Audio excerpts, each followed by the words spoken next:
I am a 36-year-old man. And until recently, I thought responsibility was the same thing as love. I thought that if I stayed calm, available, and understanding long enough, things would eventually feel balanced again. I was wrong. I met Lena when I was 29 and she was 25. The age gap never felt significant to me. I was already established in my work as a logistics coordinator while she was finishing her degree in environmental science. She had moved to my country from abroad and didn't know many people yet. I remember thinking it was admirable how brave she was, starting over in a place where everything felt unfamiliar.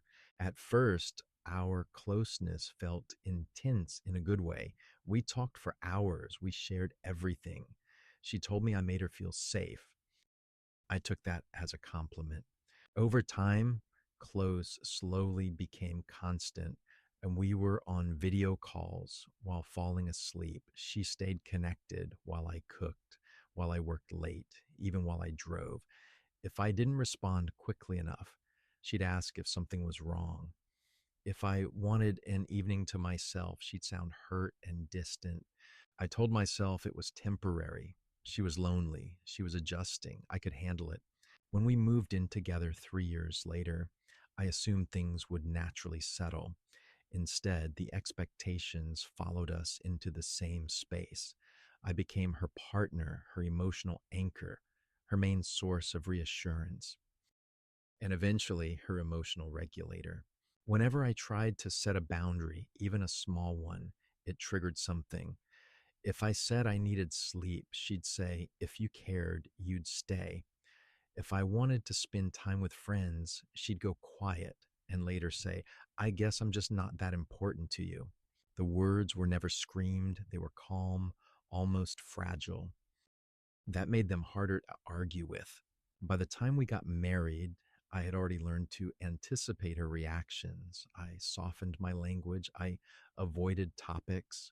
I adjusted my life around keeping things smooth.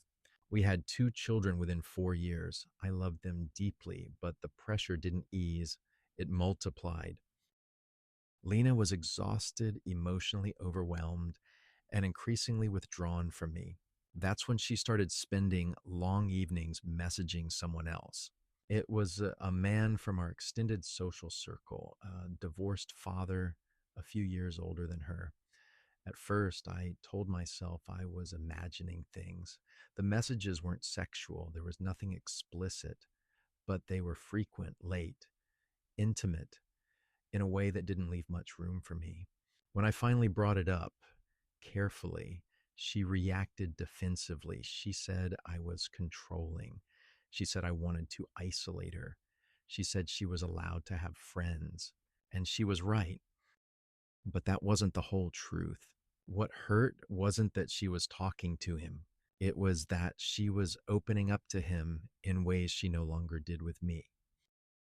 They joked late at night while I handled the morning routine with the kids. They shared fears, frustrations, dreams.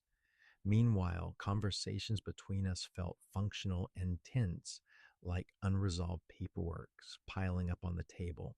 Every time I tried to talk about it, the discussion collapsed into blame. I'd ask for reassurance. She'd accuse me of interrogating her. I'd try to explain how it felt. She'd say I was making her responsible for my emotions. Maybe I was, but no one was taking responsibility for mine. I noticed how carefully I chose my words, how often I swallowed discomfort just to avoid another emotional spiral, how often I felt like the adult in the room, even when I was the one hurting. One night, after the children were asleep, I finally said it out loud. "I don't feel safe in this relationship anymore." She stared at me, confused, then hurt, then angry. She told me I was exaggerating, that I always made things bigger than they needed to be, that she needed support, not pressure. I realized something then, something uncomfortable and clarifying. She didn't see my exhaustion as a problem. She saw it as resistance. Over the following weeks, I tried pulling back in small ways. I stopped responding immediately to messages. I went for walks alone. I let myself say no. Each time, the atmosphere grew heavier.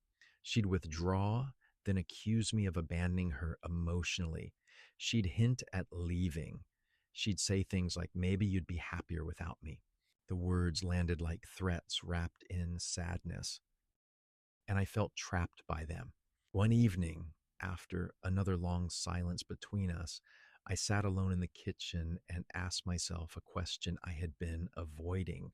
When did love turn into obligation? I thought about our children, about what they were learning from us, about the quiet tension they absorbed without understanding it.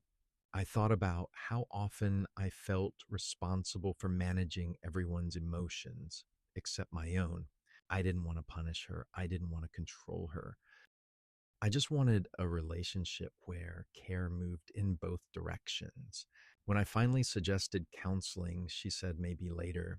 When I asked her to reduce contact with the other man while we worked on us, she refused. She said that was the one place she still felt understood. That sentence stayed with me because I realized that I had been trying to be understood by disappearing. I haven't made a final decision yet. I'm still standing in the uncomfortable space between staying and leaving, but something inside me has shifted.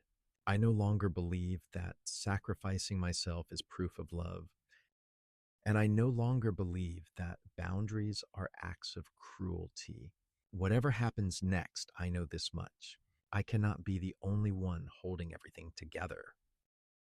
And I cannot teach my children that love means losing yourself slowly, one compromise at a time. This concludes today's story. Thank you for listening. If you enjoyed it, consider subscribing to support our work.